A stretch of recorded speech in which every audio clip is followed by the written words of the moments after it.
The notification appeared on my phone at exactly 6:47 a.m. Goldman Sachs names youngest partners in firm history. I was reviewing quarterly earnings reports in my home office when the Wall Street Journal alert popped up. My name was third on the list. 3 time zones away in Chicago, my phone started buzzing. Text after text from colleagues, mentors, and industry contacts. But the call I was waiting for came at 7:23 a.m. Michael? It's Rachel. My sister's voice was different than it had been just 48 hours earlier at our family reunion. I just saw the news. I had no idea you were even being considered for partner. I set down my coffee and walked to the window overlooking Central Park. The process is confidential until the announcement. I couldn't discuss it with anyone. But partner? At Goldman? You're only 32. 33 next month, I corrected gently. And yes, it's been a long road. The irony wasn't lost on me.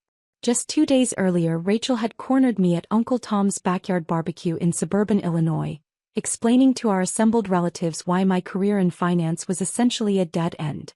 Michael thinks he's going to make it big on Wall Street, she'd announced to the picnic table full of cousins, aunts, and uncles. But he doesn't understand how these firms really work. It's all about connections, family money, Ivy League networks. You can't just work hard and expect to rise to the top. I'd been filling my plate with grilled vegetables when she launched into her analysis. Rachel worked in corporate communications for a mid-sized manufacturing company in Milwaukee. She'd spent 2 years at Northwestern's business school and considered herself well-versed in professional hierarchies. The partners at these investment banks come from old money families, she continued, warming to her theme.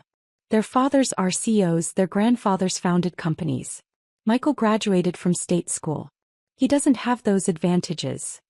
Our cousin Jennifer had nodded sympathetically. It must be frustrating to hit that ceiling. I think Michael's doing just fine, Aunt Patricia had interjected diplomatically.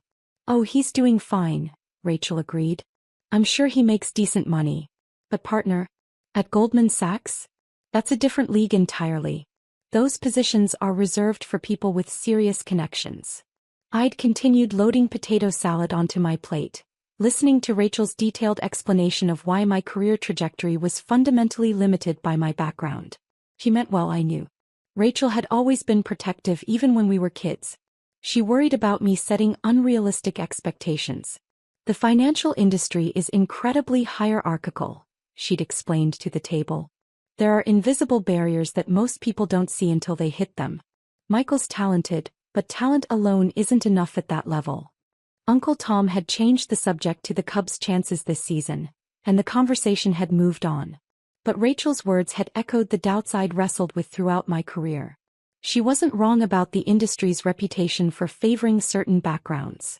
I'd grown up in Rockford, Illinois, the son of a high school teacher and a postal worker. My parents had worked 2 jobs each to help pay for my education at University of Illinois. I'd graduated with a finance degree and $47,000 in student loans, then moved to Chicago for an entry-level position at a regional investment firm. The transition to Goldman Sachs had come 3 years later, when a mentor recommended me for an associate position in their derivatives trading division. I'd spent the next 8 years systematically building expertise in complex financial instruments, developing client relationships, and leading increasingly large transactions. But Rachel's assessment at the reunion reflected a common perception about Wall Street firms. The industry did have a reputation for promoting people based on connections rather than performance. Her skepticism was shared by many of our extended family members, who viewed my career with a mixture of pride and concern. Are you still there? Rachel's voice brought me back to the present moment. Yes, sorry. Just processing everything. It's been a whirlwind morning. Michael, I owe you an apology. What I said at the reunion was completely out of line. I had no idea what you'd accomplished, and I made assumptions about your career that were clearly wrong. I appreciated her directness. You were looking out for me. I understand that. No, I was being condescending and presumptuous. I know you well enough to know you don't talk about work unless someone asks directly. I should have asked about your actual responsibilities instead of making pronouncements about the industry. That was true. I'd always been private about the specifics of my career. When family members asked about work, I usually gave general responses about doing well or staying busy. The confidential nature of many transactions made detailed discussions impossible, but more than that, I'd never wanted to seem like I was bragging about deals or compensation. The partnership process at Goldman is incredibly rigorous, I explained. It typically takes 10 to 15 years of demonstrated performance across multiple business cycles. The selection considers revenue generation, client development, risk management, and leadership capabilities. How long have you been working toward this? Actively? About 5 years. The firm identified me as a potential partner candidate after I led the restructuring of the Midwest municipal bond portfolio during the 2019 market volatility. But the evaluation process considers your entire body of work. Rachel was quiet for a moment. I had no idea you were handling transactions at that level. The municipal bond work involved $2.3 billion in restructured debt across 17 different municipalities. It required coordination between our trading desk, research division, and client advisory teams. The deal protected pension funds for about 400,000 retirees. I hadn't intended to provide such specific details, but Rachel's genuine interest encouraged me to continue. Most of my work involves institutional clients, pension funds, insurance companies, sovereign wealth funds. The transactions are large enough that they can impact entire markets if they're not structured properly. And Goldman just announced you as the youngest partner in firm history? One of the youngest. There are 3 of us in this promotion cycle who are under 35. The firm has been making an effort to promote based on performance rather than tenure. My phone buzzed with another incoming call. The caller ID showed David Chin, my managing director. Rachel, I need to take this call from my boss. Can we continue this conversation later? Of course. Michael, I'm really proud of you. And I'm sorry for underestimating what you've built. I accepted David's call as Rachel hung up. Michael, congratulations. The announcement has generated significant client interest. I need you in the office by 9 for the partner welcome meeting, then we have 3 client calls scheduled to discuss your new role. I'll be there in 45 minutes. Excellent. Also, Reuters is requesting a comment about the promotion. Communications wants to coordinate a brief statement emphasizing your municipal bond expertise. After David hung up, I sat quietly for a few minutes, reflecting on the contrast between Saturday's family reunion and Monday's reality. Rachel's assumptions about my career limitations had been understandable but incomplete. The path to partnership had required not just technical expertise, but also the ability to build trust with clients who managed hundreds of billions in assets. The Goldman Sachs partnership represented recognition from one of the most selective professional organizations in finance. The firm promoted fewer than 2% of its employees to partner level, and the evaluation process involved detailed review by existing partners across multiple divisions. But more than the title or compensation, the partnership meant the opportunity to influence how the firm approached emerging markets and regulatory challenges. My municipal bond expertise had positioned me to help institutional clients navigate increasingly complex credit markets. My phone rang again. This time it was Mom. Michael, honey, your Aunt Patricia just called. She saw the news online. Is it true you made partner at Goldman Sachs? His mom. The announcement went out this morning. Oh my goodness. Your father and I are so proud. We had no idea this was happening. I couldn't discuss it until the firm made the announcement. The process is confidential. Rachel called too. She's feeling terrible about what she said at the reunion. She already apologized. Rachel was trying to protect me from disappointment. I understand her perspective. She said she had no idea you were working on such important projects. Most of my work involves confidential client relationships. I can't discuss specific transactions even with family. Mom was quiet for a moment. We always knew you were doing well, but we didn't realize how well. Your father wants to know if you can explain what a partner does at Goldman Sachs. I smiled. Dad had spent 37 years teaching high school mathematics. His questions about finance were always thoughtful and precise. A partner has equity ownership in the firm and responsibility for major client relationships. I'll be leading the municipal bond advisory practice for the Midwest region. That means working with state and local governments, pension funds, and insurance companies to structure debt financing. That sounds like a lot of responsibility. It is. But it's also an opportunity to help public institutions manage their financial obligations more effectively. Municipal bonds fund schools, hospitals, infrastructure projects. The work has direct impact on communities. That's wonderful, honey. When can you visit and tell us more about it? Mom. I promise. After we hung up, I finished reviewing the morning's market reports and prepared for the day ahead. The Goldman Sachs office was a 40-minute subway ride from my apartment, and I wanted to arrive early for the partner meeting. As I gathered my briefcase and laptop, I thought about Rachel's reaction to the news. Her immediate apology demonstrated genuine character and the ability to reassess her assumptions when presented with new information. That kind of intellectual honesty was rare and valuable.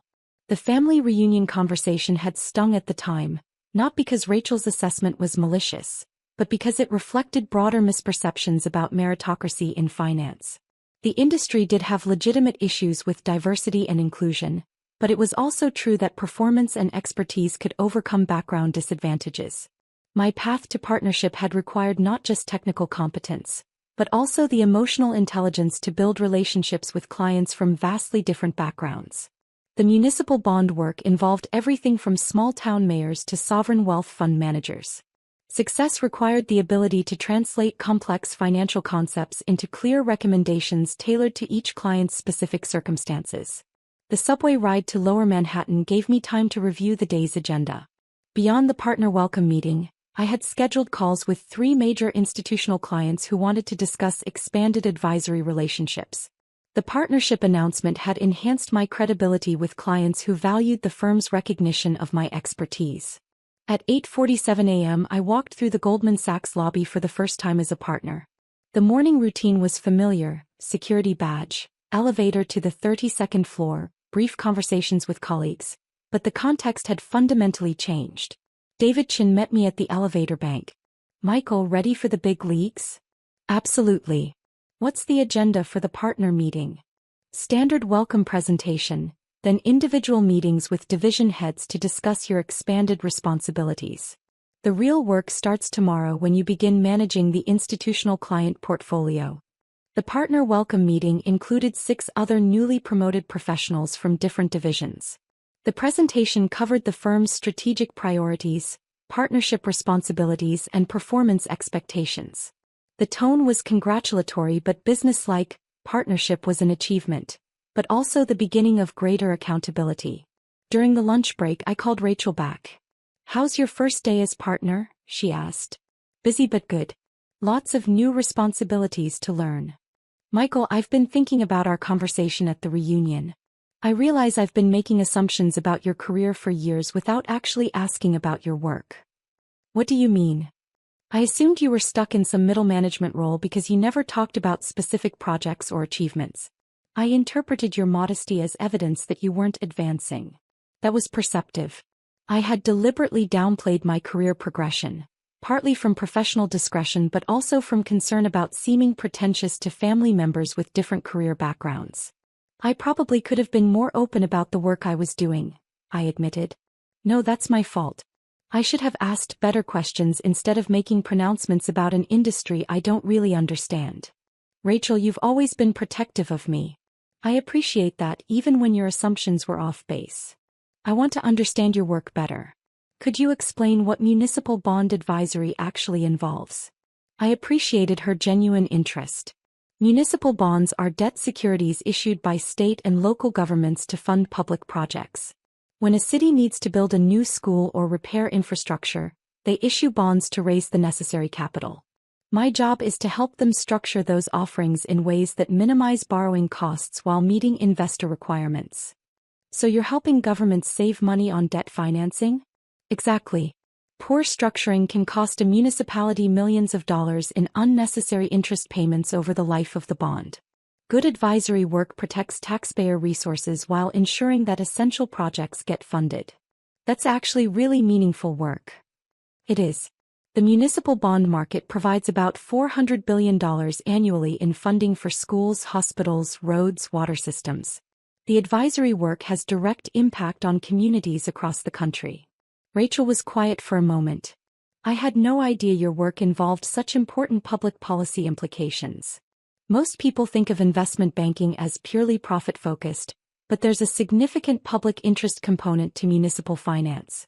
The goal is to help government entities access capital markets efficiently. Michael, I owe you more than just an apology. I owe you respect for what you've accomplished. I clearly didn't understand the significance of your work or the achievement that partnership represents. Thank you. But I also want you to know that your skepticism wasn't entirely wrong. The finance industry does have problems with elitism and exclusion. I've been fortunate to work for managers who valued performance over background, but that's not universal. Still, I shouldn't have assumed your career was limited by your background. That was condescending and unfair. Rachel, we've always been honest with each other. I value your perspective even when it challenges me. Saturday's conversation made me think about how I communicate about my work with family. What do you mean? I've been so focused on avoiding bragging that I haven't shared meaningful details about what I actually do. That leaves room for people to make assumptions based on incomplete information. So you'll be more open about your work going forward? Within professional constraints, yes. I want our family to understand what partnership means and how the work contributes to broader economic outcomes. After we hung up, I spent the afternoon in meetings with existing clients who wanted to discuss expanded advisory relationships. The partnership designation had enhanced my credibility with institutional investors who valued Goldman's recognition of my expertise. The final call of the day was with Margaret Sullivan, Chief Investment Officer for the Illinois Teachers Retirement System. TRS managed $55 billion in assets for 400,000 current and retired educators. Michael, congratulations on the partnership. I saw the announcement in the Journal this morning. Thank you, Margaret. I'm excited about the expanded opportunities to serve institutional clients like TRS. Your work on the Chicago School District restructuring was exceptional. You helped us preserve pension obligations while reducing the system's borrowing costs by $200 million over 20 years. That project required close coordination between TRS, the school district, and the city's financial team. I'm glad we were able to structure a solution that protected educator benefits while improving the district's fiscal position. We'd like to discuss expanding our relationship with Goldman through your municipal advisory practice. TRS is considering several infrastructure investments that would benefit from your expertise. The conversation continued for 45 minutes, covering potential advisory work worth $500 million in bond transactions over the next 2 years. Margaret's confidence in my capabilities reflected years of demonstrated performance on complex restructuring projects. As I prepared to leave the office, I reflected on the contrast between Saturday's family reunion and Monday's professional validation. Rachel's assumptions about my career limitations had been understandable but incomplete. The path to partnership had required not just technical expertise, but also the ability to build trust with sophisticated institutional clients. More importantly, the day had highlighted the value of honest communication with family members about professional accomplishments. Rachel's immediate apology and genuine interest in understanding my work demonstrated the kind of intellectual humility that strengthened our relationship. That evening, I called Dad to explain the partnership role in more detail. Michael, your mother told me about the promotion. I'm proud of you, but I have to admit I don't fully understand what a partner does at an investment bank. A partner has ownership equity in the firm and responsibility for major client relationships. I'll be leading advisory work for government entities and institutional investors in the municipal bond market. Can you give me a specific example? Sure. Last year, I helped the state of Indiana restructure $800 million in education debt. The existing bonds had high interest rates that were draining resources from classroom funding. We structured new bonds at lower rates, saving the state $150 million over 15 years. So you helped free up money for schools? Exactly. That $150 million in savings went directly back into teacher salaries, classroom resources, and infrastructure improvements. The financial engineering had direct educational impact. Dad was quiet for a moment. That's remarkable, son. I had no idea your work involved such important public policy outcomes. Most people think of Wall Street as purely profit-focused, but municipal finance has significant public interest components. The goal is to help government entities access capital markets efficiently so they can fund essential services. Your work is actually protecting taxpayer resources? That's right. Poor financial structuring can waste millions of dollars in unnecessary interest payments. Good advisory work ensures that public funds are used efficiently. Michael, I wish you had explained this sooner. I'm not just proud of your success. I'm proud of the work you're doing for communities across the country. The conversation with Dad reinforced my commitment to better communication about my career with family members. Their support had been crucial throughout my education and early career development. They deserved to understand how their investment in my potential had created opportunities to contribute to important public policy outcomes. The next morning, I arrived at the office early to begin managing my expanded client portfolio. The partnership responsibilities were significant, but they also represented the culmination of 15 years of systematic skill development in financial markets. Rachel called during my lunch break. Michael, I've been reading about municipal bonds online. I had no idea this market was so important to public infrastructure funding. It's a $4 trillion market that most people never think about, but it funds everything from schools to hospitals to water treatment plants. And your partnership means you'll be leading advisory work for major institutional clients? That's right. Pension funds, insurance companies, sovereign wealth funds, organizations that manage hundreds of billions in assets and need sophisticated advice about municipal credit markets. I'm really impressed, Michael. And I'm sorry it took a Wall Street Journal announcement for me to understand what you've accomplished. Rachel, your reaction has been gracious and thoughtful. I appreciate your willingness to reassess your assumptions and ask better questions about my work. I learned something important about making judgments without complete information. It won't happen again. The conversation with Rachel reflected the broader impact of the partnership announcement on family relationships. Her genuine interest in understanding my work had created opportunities for more meaningful discussions about career development and professional goals. But more than that, her intellectual honesty about reassessing her assumptions demonstrated the kind of character that strengthened our sibling relationship. The ability to acknowledge mistakes and adjust perspectives based on new information was a valuable trait that extended far beyond career discussions. As I prepared for the afternoon's client meetings, I reflected on the unexpected benefits of the partnership announcement. The professional recognition had certainly enhanced my credibility with institutional clients, but it had also created opportunities for deeper communication with family members who had supported my education and career development from the beginning. The work ahead would be challenging, managing major client relationships while navigating increasingly complex regulatory environments. But the foundation of technical expertise, client trust, and family support provided a strong platform for the responsibilities that partnership entailed. Most importantly, the experience had reinforced my commitment to using financial expertise in service of broader public policy outcomes. The municipal bond market provided essential funding for community infrastructure, and advisory work had direct impact on the efficient use of taxpayer resources. That impact, more than the title or compensation, made the partnership meaningful. And Rachel's thoughtful response to the announcement had demonstrated that family relationships could deepen through honest communication about professional accomplishments and the values that guided career decisions. The path to partnership had required not just technical competence, but also the emotional intelligence to build relationships with clients, colleagues, and family members based on mutual respect and shared commitment to meaningful outcomes. That foundation would continue to guide the work ahead as I embraced the expanded responsibilities that partnership entailed.